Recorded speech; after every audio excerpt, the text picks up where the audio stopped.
Isang napagandang programa ng Quirino Province ay ang tuloy-tuloy na paghatid ng libreng medical at dental services at dito naman tayo ngayon sa Barangay Villa Peña, Cabarugis, Quirino. Mga best friend, make sure na papanoorin mo ang video na ito at ipapakita ko sa'yo.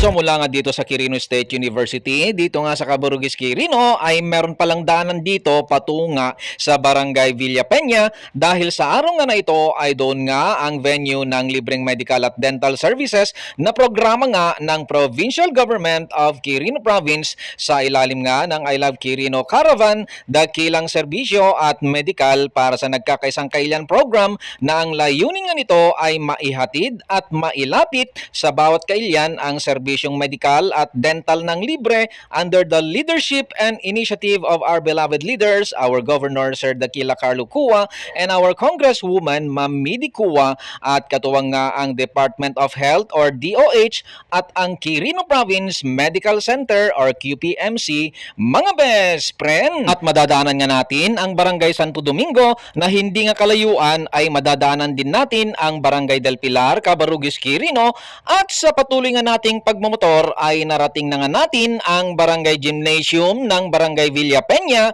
Cabarugis, Quirino, mga best friend. Good morning po sa ating lahat.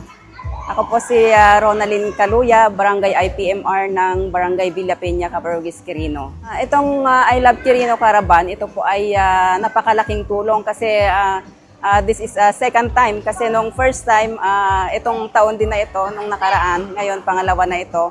So far, ito ay malaking tulong ng ating provincial government at ang ating mga medical team. Andito po yung ating mga medical team. Ito po ay malaking tulong sa ating mga kabarangay. So far, marami po yung ating mga kabarangay na in need po sa mga medical services. At ito po ay malaking bahagi sa aming constituents. Ito po ay malaking tulong po from our provincial government, kay Sir Dax, kay Ma'am Midi, and kay Sir Juni Cua. Kami po ay nagpapasalamat sa lahat ng inyong mga tulong, itong medical services na inyong ipinamahagi ngayong araw na ito. Ito po ay napakalaking tulong po sa amin. At kami po ay lubos na nagpapasalamat sa lahat ng inyong mga tulong. Naimbag nga bigat tayo amin, nga bigat, kakabsat. Siyak nilyonida kamatyo na agigan nakaagnaed dito yung Villa Peña, Cabarugis, Quirino. Nagsaya at idandanon iti programa, iti dental mission, ken medical, dakkel nga pagsiyaatan ti bumarangay. Agpaspasalamat kami, ti dakkel nga pinagtulong nyo kada kami, sir, madam, iti danon nyo kada kami nga programa, iti dental mission, ken medical. Yun lang. Thank you ma'am, sir.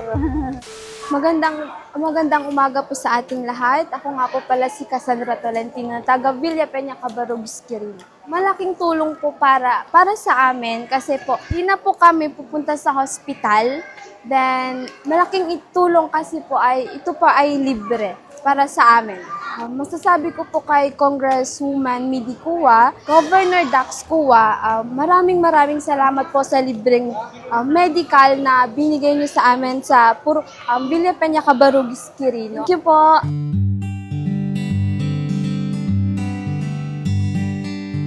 At kung sakali mang umabot ka nga sa parte ng video na ito, ay maaari mo bang i-comment kung taga saan ka para malaman ko din kung saan naabot ang video na ito. At kung sakali mang hindi ka pa naka-follow, baka naman, favor naman mga best friend, baka pwede naman po ninyong pag-follow at suportahan yung isa kong Facebook page, Best Friend ng Quirino. Mga best friend, ito po ang inyo pong kaibigan best friend motto na nagsasabing, when you ride, live your pride, at sa Diyos lamang umasa, at huwag sa maling akala. Sharing is caring mga best friend. See you po in my next video.